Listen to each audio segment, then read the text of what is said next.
All right, so hello everyone again. My name is May Whiting. I serve as the Data and Research Director at Alabama Possible, and I'll be your moderator for this session. We really appreciate y'all hanging on throughout this afternoon. We have an awesome breakout session ahead. It's titled Turning Passion into Purpose: How to Create Service to Career Pathways for Gen Z. And this session is focused on two of our conference themes, so connecting college and career success. Um, College and career success, and then also student success in post-secondary education. So we have our presenter, Amelia Hastings from Birmingham Core. Her bio is going to be published on our webpage. So if you go back to the Zoom events, you can find that up in the top tab where it says speakers if you want to read further details. And then throughout today's session, we'll have time for Q&A. So if you have any questions or comments, feel free to add those directly into our Zoom chat, and I'll be keeping track of those.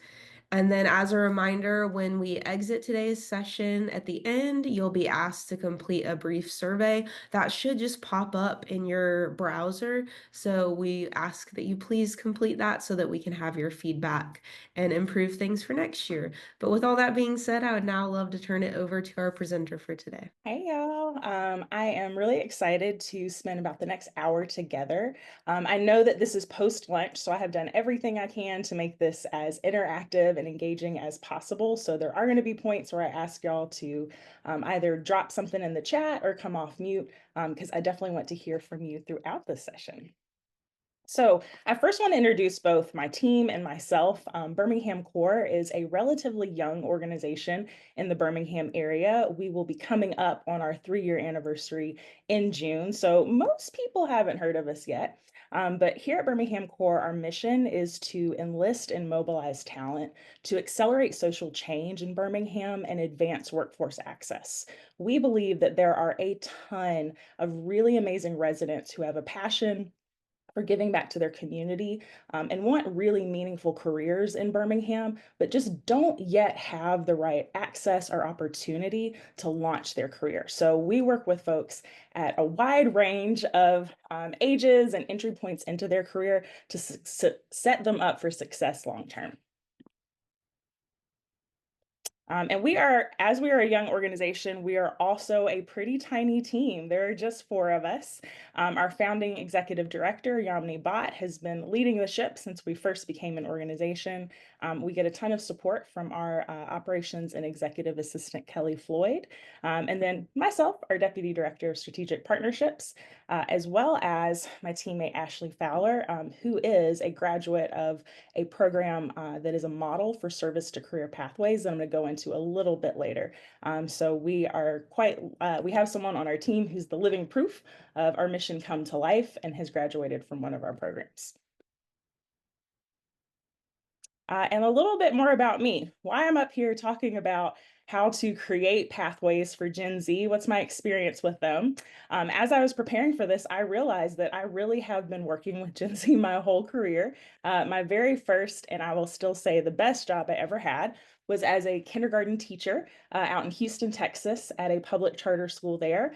We were a college-bound charter school, and so that was the bulletin board outside of my room because we were supposed to bring our college pride. So I brought a whole lot of Roll Tide down to Houston, Texas.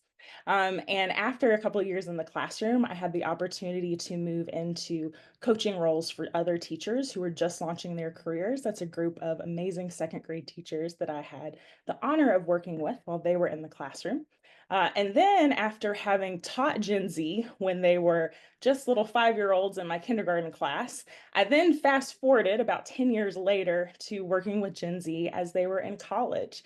I started recruiting incoming teachers through a national nonprofit here in Alabama and got to work with campuses across the state, both mentoring Gen Z as they were my ambassadors or interns, but also working with some as they made that transition from college to their career. The 2 young women in that picture with me there were juniors in college when that was taken, and they were at their respective universities, Alabama State and Tuskegee, which shows you what a great friendship they had, that they collaborated all the time with their rival. And Miss Jordan is now a first grade teacher in Birmingham City Schools, and Grace is leading her own nonprofit in Montgomery. So it's been amazing to see how they were actually able to take their passion and turn it into a meaningful career right after graduation. And so that's just a little bit about my background, why I'm really passionate about connecting with this often misunderstood generation, to make sure that they have really great opportunities as they're entering the workforce. So a little bit of what to expect in our time today. First, I want to talk about that generation, Gen Z, who they are and what exactly motivates them. And then also give y'all an example of a service to career pathway that we developed here at Birmingham Core, share some success stories from that. But then I want to make this something meaningful for y'all. If you were in this session, you're going to walk away with at least a little bit of brainstorming around how you could implement a similar model in your own community and find opportunities for students that you're interacting with. All right, but we're first going to start. Like I said, I want to hear from y'all. So, since we were talking about turning passion into purpose, I want everybody to stop and think back to when they were 17. That may have been more recent for some of us, but it's a pretty far back journey for me. And so, think about what job when you were 17 did you think you were going to have as an adult? And then what are you doing now? I've put my example on the slide there. I thought I was going to go into broadcast news. I wanted to be an international journalist like Christiane Amanpour. Still respect her and what she does, but pretty glad that I got to stay in my home state and I'm not currently somewhere else in the world. But I want to hear from y'all. So if you are brave enough to come off mute, please do. Otherwise, please drop it in the chat. Oh, May, fashion designer in Spain sounds great. All right. I see a lot of people who had interest in helping professions, I would say, some teachers, psychology. Oh, textile engineer. That's a very specific one. Yeah, so I see a lot of helping professions coming up there, which is not at all surprising there. But very few, which I'm not surprised, that are doing exactly what they thought they would do when they were 17. So as we're thinking about Gen Z, those are people who are currently between 13 and 28. So 17 is kind of right smack dab in the middle of that. And so I wanted us to kind of hold where we were at that point in our careers, and our development, as we think about how we really do honor the passions that Gen Z may have as they're thinking about how to build a career. All right, and now we are going to a little more engagement. This time we're going to build something together. So apologies if I mess up the tech here, but I wanted us to create a word cloud together. So think about Gen Z. Now, think about not just the Gen Zers that you may have interacted with, but also what you've heard about Gen Z in the media. How are they portrayed when they show up on TV shows? How does the news talk about them? And I want y'all to pop into that word cloud any and everything that you associate with Gen Z. That should be working now. All right, there we go. And feel free to put more than one word if you've already put a submission in. We want to see if there are any repeats that come up, just anything. Also, any words they use. If you know some Gen Z slang, throw it in there. How do they communicate? What are they interested in? Bruh. So it looks like, as it made those two words really big, independent and authentic. I really love that those came out. I think that authentic piece feels very much tied to being bold, idealistic, um, and unapologetic. I think heard a lot about them. And so I also see some mix in there too, right? We've got a little bit, what was one? Impatient, distracted. So kind of a wide range of traits that people have either heard or seen from Gen Z. So again, hold that while we move into our next section, because what's great is that y'all actually did pull out some things that are very true about Gen Z. So I'm going to now share some research from the Pew Center about exactly who they are by the numbers and the data. As a former math teacher, that is what I ground so much in. All right, so according to the research, Gen Z are digital natives. I think I saw tech savvy come out there in our word cloud. They are the first generation to grow up with technology so easily accessible in their hands. I am a millennial and definitely grew up at that point where I remember having to make like mixtapes on an actual cassette, then switching to DVDs, which I wouldn't even be able to play either one of these in my home at this point, and now have no physical media. So experienced a lot of different, but this is the first generation that really grew up with those phones in their hands and the world at their fingertips from the time that they were born. So their relationship to technology and opportunities that include that are definitely incredibly important when we're thinking about them. They're also very well educated. I'm going to give a caveat with this though. While Gen Z is more educated than prior generations, there are still less than 50% who are pursuing college as a post high school option. So it's still not a majority of them, but it is significantly more, and it's growing with each generation that comes through. But while they have a lot of education, they actually have less work experience. I remember having to tough it out as a bakery in high school as my first part-time job, but a lot of Gen Z are kind of skipping those, high school or summer college jobs and really just focusing on their education or thinking about opportunities that are more directly aligned to what their long-term goals are. And then they also have very similar values, though, to the millennials before them, both in terms of what social and cultural issues they care about, but also their specific positions on them. And then zooming in a little bit more specifically on their career motivations, because we're talking about career pathways here. They are pretty divided on whether or not college is the only or the best post high school option. They're pretty much split down the middle on that. A lot of them are considering what it looks like to take a gap year or to build work experience before they get education, certifications, and things like that because, like I mentioned before, they really value long term growth. I think there were some words in there in that word cloud about how they are, I don't want to say picky, but the word is they're very determined. They know what they want. So they are not going to take an opportunity or do something unless they see that connection to what matters to them long term. And more than half of them want a career that helps others. So, thinking back to a lot of the career motivations for folks here when they were 17, a lot of those helping professions, that's actually very aligned with Gen Z. And also not surprising for the group of folks who are on a conference call like this. And then I think the most striking thing is that 67% believe that true success is actually about having a job that matches their passion. Not how much they make, not which specific industry, not when they get to that career and big job, but rather that it's something that they deeply care about, which I think goes back to what y'all pulled out about them being very authentic. I think that's a word that definitely rings true when you look at this data about them. So, when you hear, though, and this may sound like a lot of the things that y'all brought out in your own career motivations, when you hear jobs that help others and are passion driven, what kinds of jobs or career paths come to mind? Yes, teachers, definitely. We're not getting in it for the paycheck, getting in it for the passion. Yep, social and human services. Yeah. And most of those jobs, I would also argue, are ones that people have a stigma around. Like, it's not going to be a long term career path. It's not something that is going to make you a lot of money or that there is a lot of mobility in terms of the opportunities available to you after that. And so that's where our model for service to career pathways tries to address that gap of there are people who have great passion, but we don't always see service work or the helping professions as these really viable long-term sustainable career paths.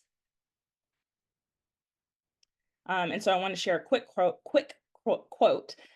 We know that you're going to have to work hard no matter what job you go to, but working hard for something we don't care about is called stress. But working hard for something we love is called passion. And so what we're trying to do is find those opportunities where Gen Z can actually work at something they love, bring that passion in, and have a sustainable career. Because we believe that service is a whole lot more than volunteering. So when we talk about service to career pathways, we're talking about being in a lot of those professions that y'all just brought up in the chat. People who want to go into education, people who want to go into healthcare. Service is not just a one-off volunteer where you go plant a tree on the weekend and then you're done with it. It can be a long-term opportunity that also has financial compensation with it. And in a minute, I'm going to share a model for that. And service work can also be something that builds really important skills. We have seen models where young people are getting involved in service work, especially at government agencies and local nonprofits, where they're building skills in project management, in client and stakeholder relationship management, building their interpersonal skills. There's so much value that comes from that. And so we've tried to find a way to codify that and turn it into an easily applied model.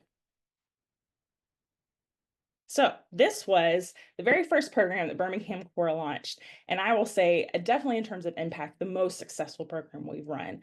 So we ran an AmeriCorps program. We called it Capacity Builders because our model for this program was to enlist residents to come into existing nonprofits who are doing phenomenal work across the Birmingham area and add some capacity. Nonprofits in Birmingham, over 80% of them have a staff of 10 or less, and they are delivering very critical services to communities with incredibly tiny teams. The same is true for a lot of our government agencies. There is a need for manpower, and this is work that typically aligns with those passions and motivations that young people have. So for these 10-month service opportunities, where we partnered with 16 local organizations, residents were there delivering those services directly, but then they also worked with us to get career and leadership development. So as they're engaging in the service opportunity, connecting with communities, bringing their passion to life, and also building skills about what it looks like to be in the real working world, we were helping them with goal setting and then preparing for their job searches after that service opportunity. But we also wanted to make sure that this was something that was accessible to everyone. These service opportunities were full-time to part-time. And so it was not something where they could have had another job or other source of income at that time. So we fundraised to ensure that our core members had living stipends and full coverage healthcare. And that's how we were able to attract 27 residents to do this opportunity for 10 months and have it be something that was feasible for them. That's a whole lot of talk about theoretical and framework, though. I wanted to give y'all an example to bring that to life. So Ariel Smith was one of our AmeriCorps capacity builders. Ariel is someone who had a very clear passion in her life. She attended Montevallo and got her bachelor's in media and film studies. Always knew that she was really passionate about storytelling and media and marketing. She just had always existed in that world, but hadn't found formal opportunities to really get her foot in the door and create a career pathway from that. So when she applied for our AmeriCorps program, she was actually working as a delivery driver for a grocery chain, which was not at all related to what got her up in the morning, to what motivated her. And so during her service term, she was placed at Southern Research, and she was a special projects coordinator. And while that wasn't directly media and marketing, what it taught her was project management skills, how to collect data and use it to inform her work, and also how to operate with a lot of the professionals in the Birmingham area. You can see her there with her site supervisor at Southern Research, Brantley Fry, who also sits on our board of directors and is an amazing partner and who directly mentored her and helped her to build those professional skills while she was in that service opportunity. After she completed her 10 months at Southern Research, Ariel was able to land a full-time role as a marketing project manager. So now she got to bring her project management skills, her background, and her passion for media, and she's got a full-time opportunity that's building her experience in what she's passionate about. And she's also gotten some contract work with us after that, promoting future programs of ours because we believe in creating opportunities as much as we can. And so for someone like Ariel, and then a lot of our other AmeriCorps alumni who've gone on to have a great start to their careers, I wanted to kind of break down what the secret sauce is and how we do this, because clearly this exact model isn't something that everyone could replicate, but there are certain components of it that if you're thinking about service or career development opportunities could really benefit Gen Z. So the first is thinking through what are those supportive conditions. For us, if they were engaging in this, they really needed to have some kind of income since they couldn't work full time. For other programs, it could look like making sure that people have transportation assistance or access to childcare resources and things like that. And then, as we're thinking about this analogy here, so if those are the roots, the supportive conditions to help them grow, that trunk is the meaningful work they're going to do.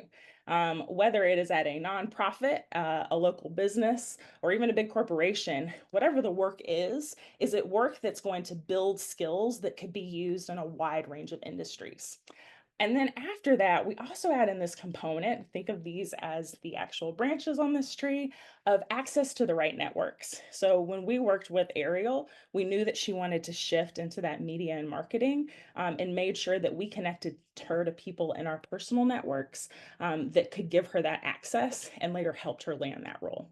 And so if you've got those roots, that trunk and branches, and you water it with some career and leadership development, which is what our organization and our model provided. And that's things like goal setting, preparing for interviews, how to create a resume, how to create a great LinkedIn, all of those kind of career specific pieces. You bring that all together, and then you can grow lots of opportunities, which are all the little leaves here. I'm going back to my history as a kindergarten teacher, so I have to make everything into an analogy. And I wanted to also point out another key important thing that we did before we launched this model to try and make or to ensure that it would be successful is that we didn't develop the model before we talked to our community. So we wanted to make sure that we were being really responsive to that community's needs and who we would be serving through those opportunities.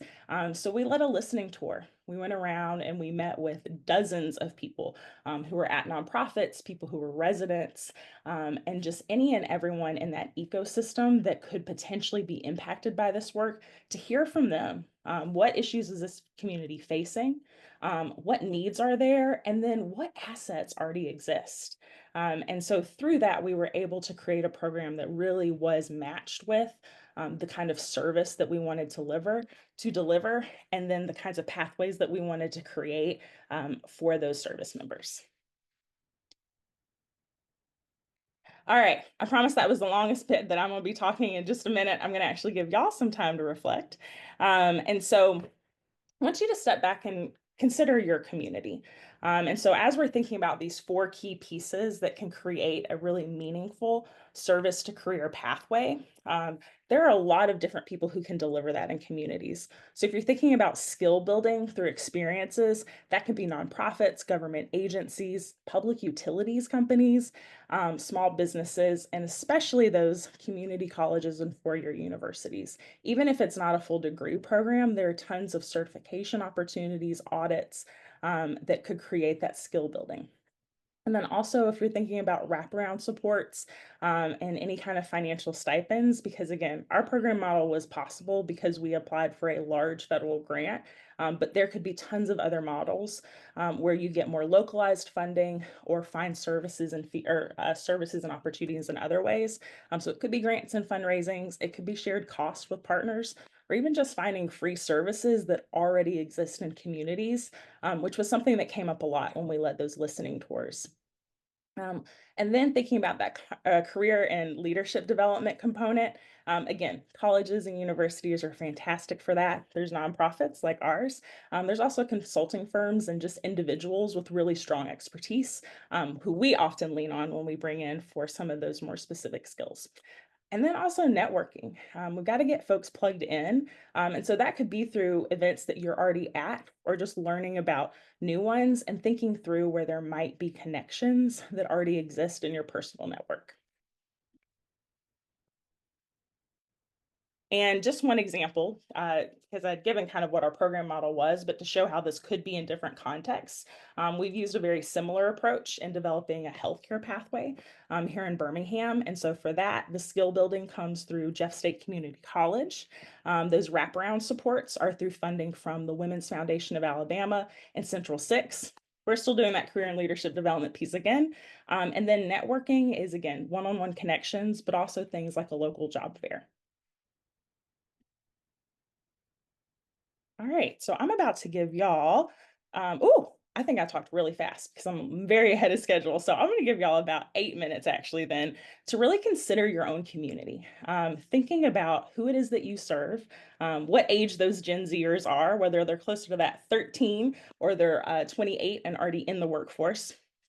Um, and what career pathways that the Gen Zers that you interact with might be interested in, who in your community offers trainings, what kind of supports that you might need to get people plugged into trainings or opportunities for service, and then also who in your community could you bring on as a partner. So I am going to set a timer for 8 minutes. Give y'all that time. Please feel free if you have any questions, pop them in the chat. But otherwise, I will stop talking and let y'all have that think time. Right. So that is the end of that reflection time. And I wanted to see if there's anybody who got to thinking around something or this sparked an idea for them and wanted to share out. I saw some folks started to put some of those responses in the chat, especially around job mentoring and partnering with community college. So would love to hear some more from y'all. Y'all, actually, one of my things that teachers love to be like, I have great wait time. I don't. I get awkward and don't like the silence. So I'm gonna just ask one more time if there is anybody who, especially our two ladies who had shared in the chat specifically, just kind of what you were thinking about, what opportunities that you might be playing with, how to get it prepared for to be something really meaningful for Gen Zers in your community. I was just gonna mention reading their comments that they were thinking of things I definitely overlooked, like the advanced planning and mapping to schedule times and transportation, like those logistical elements that I wasn't really thinking about, even though that would fall into the like support that's necessary to facilitate this. So that Yeah, guys. in programs that we've delivered for slightly, older end of Gen Z, so those who are typically about 20 to 28, we anticipated that there would be a lot of needs around childcare from previous programs. Transportation has been the number one. I think when you also look at where a lot of our training opportunities are, the Birmingham area is pretty spread out. And so kind of thinking through just how to get folks to the opportunity is often one of the bigger challenges. All right. Well, I appreciate y'all's time in thinking about Gen Z, talking about Gen Z. It was really great, especially to see your responses on the word cloud. As folks are going to be interacting with them every day, I think you're definitely pulling out some of the better parts of their nature, especially that independent and authentic. I'm going to be holding that as I think about them moving forward, because it is definitely very true about those Gen Zers. And we would love to stay connected with y'all. So, like I mentioned, Birmingham Core is about increasing workforce access for Gen Z, but really any resident in Birmingham. And so, if you would like to learn more about upcoming programs we have, especially because I think I saw healthcare come up in the chat a couple times, and we are currently running a certified medical assistant training program that's free for residents, and we'll have some upcoming cohorts. So, if you want to learn more about what we're doing, you can sign up for our newsletter or follow us on Instagram, Facebook, or LinkedIn. I think our Instagram content is the best, I will say, of the three social media sites. That QR code there will take you to our website where you can sign up for that newsletter and see all our social media. And then we also have what's called Talent Navigator, which is a free 6-week career development series that is open to all Birmingham residents and surrounding areas. Basically, if you can get yourself to Birmingham reasonably for time, you can come, even if you're outside of city limits. We run 3 cycles a year. We are currently in our last for our fiscal year, but we'll have some upcoming cycles coming in about the next 6 months. And that is something that covers everything from goal setting to how to create a great LinkedIn page, and also includes one-on-one interview prep, coaching, and practice for anyone who's enrolled. So if you go to our website there at that QR code, you can actually refer someone to Talent Navigator. Even though we don't have an active cycle, we are always collecting resumes of people who might be interested in the future. So they could sign up right now and be the first to know when we do launch our next cycle. And then also, if you have any questions about our work, how we've created these opportunities, feel free to shoot me an email. I always love to chat with other folks. My job title is literally strategic partnerships, so I'm supposed to talk to folks all the time, and I'm happy to do it. And thank y'all. And I'm also, since we have extra time, if there are any questions, please throw them at me, and I will hang for any that there are.